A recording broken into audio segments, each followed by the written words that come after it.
নমস্কাৰ ছাত্ৰ-ছাত্ৰীসকল বিকাশ এডুকেশ্যন চেনেলৰ সকলোকে আকৌ এবাৰ পুনৰ স্বাগতম জনাইছোঁ। আজি এই ভিডিঅ'তে আলোচনা কৰিম অসম জাতীয় বিদ্যালয় ক্লাছ 8ৰ বিজ্ঞানৰ পাঠ নং 2 অনুজীৱ।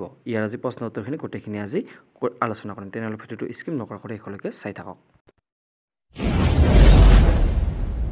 প্ৰথমে কৈছে যে 1 নম্বৰত শুদ্ধ উত্তৰটো বাছি উলিয়া। ইয়াৰে প্ৰথম 1 নম্বৰ প্ৰশ্নটো কৈছে যে ইষ্ট ব্যৱহাৰ কৰি উৎপাদন কৰা পদাৰ্থবিধ হ'ল এ নম্বৰ অপশ্যনত দিয়া আছে যে চেনি, বি নম্বৰ অপশ্যনত দিয়া আছে সুৰা, চি নম্বৰত দিয়া আছে যে অক্সিজেন আৰু ডি নম্বৰত দিয়া আছে যে হাইড্ৰক্লৰিক এচিড। ইয়াৰে শুদ্ধ উত্তৰটো হ'ব যে বি নম্বৰটো সুৰা। তাৰপিছত 2 নম্বৰ প্ৰশ্নটো কৈছে যে ইয়াৰ পিছৰ তলত দিয়াসমূহৰ কণ্ঠ প্ৰতিজৈৱিক। ইয়াৰ প্ৰথম অপশ্যনত দিয়া আছে যে এ নম্বৰটো ছডিয়াম বাইকাৰ্বনেট আৰু বি নম্বৰত দিয়া আছে যে ষ্ট্ৰপমাইচিন আৰু চি নম্বৰত দিয়া আছে যে সুৰা আৰু ডি নম্বৰত দিয়া আছে যে ইষ্ট। ইয়াৰে শুদ্ধ উত্তৰটো হ'ব যে বি নম্বৰটো ষ্ট্ৰপমাইচিন।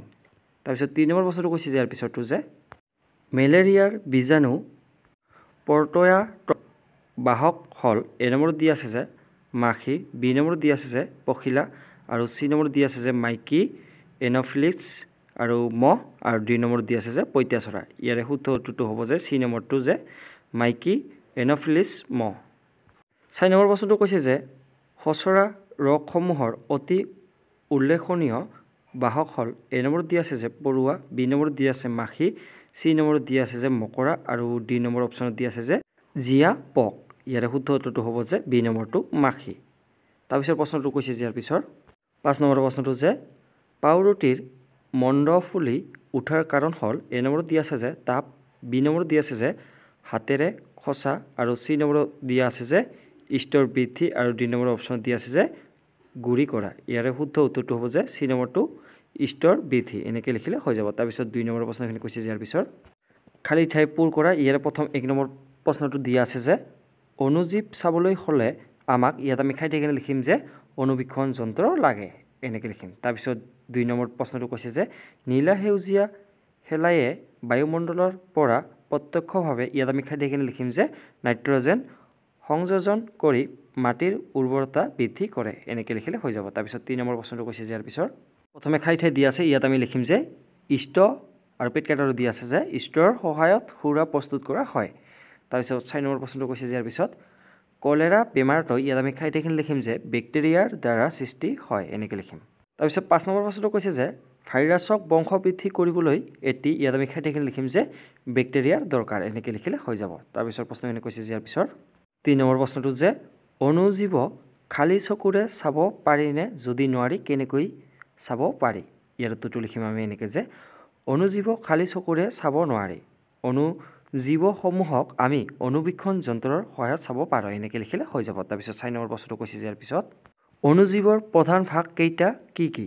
ইয়াৰ উত্তৰটো লিখিব লাগিব এনেকৈ যে অণুজীৱৰ প্ৰধান ভাগ কেইটা হৈছে ইয়াত আমি লিখিম যে 1 নম্বৰত বেক্টেৰিয়া, ভেঁকুৰ, তাৰপিছত লিখিম যে আদ্যপাৰাণী আৰু কেটবৰ শেলাই, এনেকৈ লিখিলে হৈ যাব। তাৰপিছত 5 নম্বৰ প্ৰশ্নটো কৈছে যে ইয়াৰ পিছৰটো বায়ুমণ্ডলৰ পৰা নাইট্ৰজেন গেছ গ্ৰহণ কৰা বেক্টেৰিয়াবোৰৰ নাম লিখা। ইয়াৰ উত্তৰটো লিখিব লাগিব যে বায়ুমণ্ডলৰ পৰা নাইট্ৰজেন গেছ গ্ৰহণ কৰা বেক্টেৰিয়াবোৰৰ নাম হৈছে ইয়াত লিখিম আমি ৰাইজবিয়াম, এনেকৈ লিখিলে হৈ যাব। তাৰপিছত 6 নম্বৰ প্ৰশ্নটো কৈছে যে ইয়াৰ পিছত দৈনন্দিন জীৱনত অণুজীৱৰ উপকাৰী ভূমিকাৰ সম্পৰ্কে 10 শাৰীমান বাক্য লিখা। ইয়াৰ উত্তৰটো লিখিব লাগিব এনেকৈ যে মানুহে বিভিন্ন কামত অণুজীৱৰ ব্যৱহাৰ কৰি আহিছে।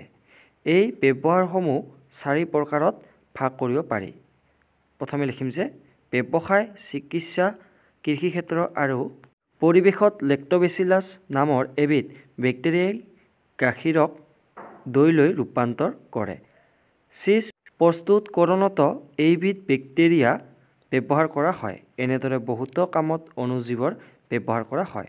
অসুখ হ'লে আমি গ্ৰহণ কৰা টেবলেট, কেপচুল বা ইনজেকশ্যনসমূহ অণুজীৱৰ দ্বাৰা প্ৰস্তুত কৰা হয়। মাটিৰ উৰ্বৰতা বৃদ্ধি কৰিবৰ বাবে ৰাইজবিয়াম নামৰ বেক্টেৰিয়াবিধৰ ব্যৱহাৰ কৰা হয়।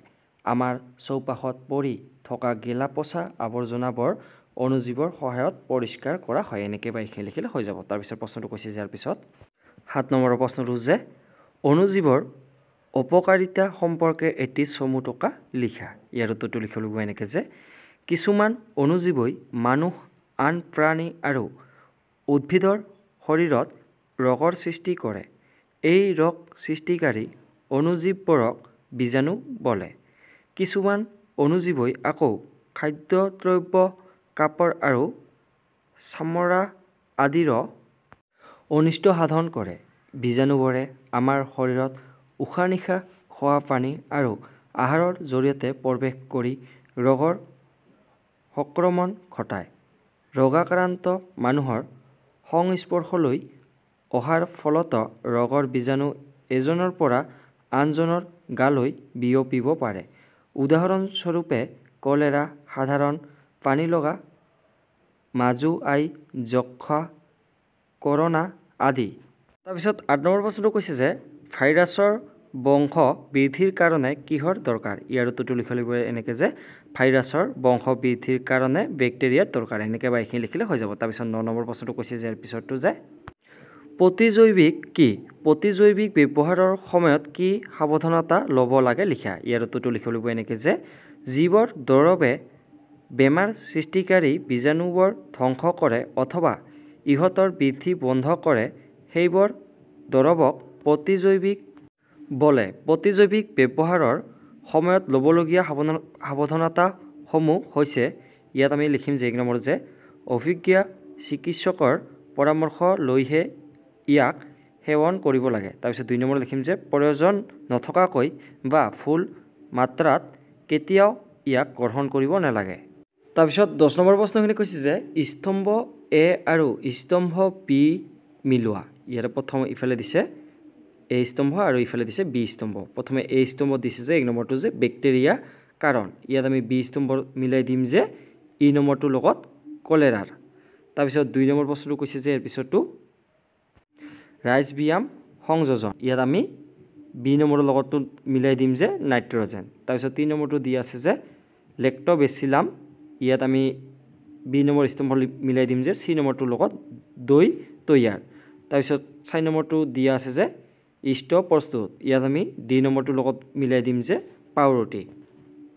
আৰু ৫ নম্বৰটো দিয়া আছে যে এটা পৰতোৱা কাৰণ। ইয়াত আমি ই নম্বৰটোৰ লগত মিলাই দিম যে মেলেৰিয়াৰ। তাৰপিছত ৬ নম্বৰটো দিয়া আছে যে এটা ভাইৰাছ কাৰণ। ইয়াত আমি এফ নম্বৰটোৰ লগত মিলাই দিম যে এইডছৰ। ইয়াৰ লগত এফ নম্বৰটোৰ লগত মিলাই দিম। আজিলৈ ইমানে। আৰু ভিডিঅ'টো যিমান পাৰে আপোনাৰ বন্ধু বান্ধৱীলৈ ভিডিঅ'টো শ্বেয়াৰ কৰি দিব যাতে সিহঁতৰ অলপ হ'লেও এইটো ভিডিঅ'ৰ দ্বাৰা সহায় হয়। ধন্যবাদ। আৰু লগতে চেনেলটো ছাবস্ক্ৰাইব কৰি ল'ব আৰু আপোনালোকৰ যিমানখিনি চিলেবাছ অল ছাবজেক্টৰ ভিডিঅ'খিনি ইয়াত পাই যাব। আজিলৈ ইমানেই। ধন্যবাদ।